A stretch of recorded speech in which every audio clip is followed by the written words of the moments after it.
میں ایک دن جامعہ میں آیا تو رات کا پچھلا پہر تھا اور لائٹیں بھی آف تھیں، تو مجھے قرآن پڑھنے کی مسجد کے ہال سے آواز آ رہی تھی، تو میں رک گیا اور جا کر کے دیکھا تو مجھے کچھ دکھائی نہ دیا۔ خیر میں نے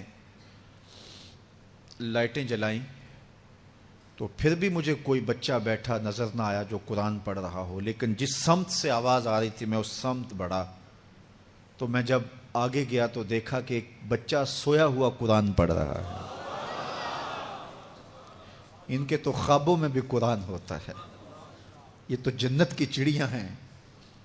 آپ اگر مجھے پوچھیں کہ آپ نے اتنی عزتیں کیسے پائی ہیں تو میں آپ کو راز بتاؤں کہ یہ میری ماں کی دعائیں ہیں۔ میں آپ کو راز بتاؤں یہ میرے باپ کی سحری کے سجدوں میں بہنے والے آنسو ہیں۔ میں بتاؤں کہ یہ میرے اساتذہ کی شفقتیں ہیں، میرے مرشد کی نگاہ ناز ہے۔ لیکن میں آپ کو یہ راز آج بتانے لگا ہوں کہ آج اگر میں عزت کی اس مسند پہ بیٹھا ہوں تو میں نے طلباء کی خدمت کی ہے۔ جب یہ سوئے ہوئے ہوتے تھے تو میں ان کی لیٹرینیں صاف کیا کرتا تھا۔ آج اللہ نے مجھے ان بچوں کے قدموں کے صدقے سے عزتیں دی ہیں۔ یہ حافظ قرآن بچے، یہ طلباء، یہ اللہ کے مہمان ہیں۔ صحیح حدیث میں آتا ہے کہ طالب علم کے پاؤں تلے اللہ کے نوری فرشتے پر بچھاتے ہیں، جن پر رحمتیں اترتی ہیں، جن کے نیچے فرشتے بھی پر بچھا رہے ہیں۔ تم نے ان پہ بم گرائے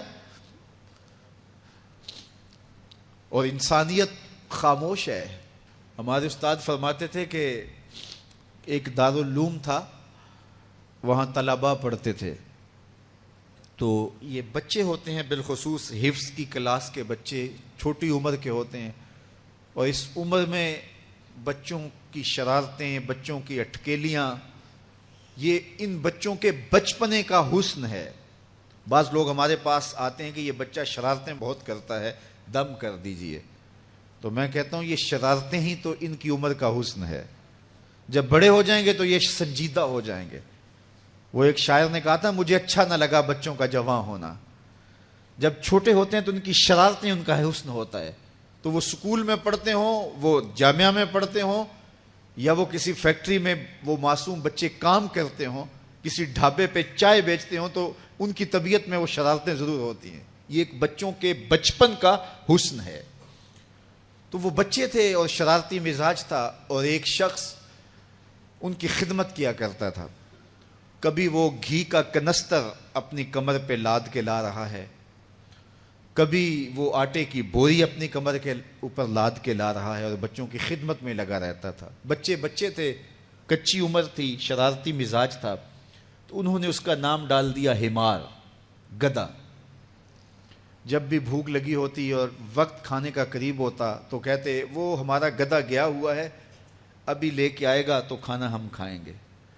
تو آپس میں انہوں نے اس شخص کا نام جو ان کا خدمت گزار تھا گدھا رکھ دیا۔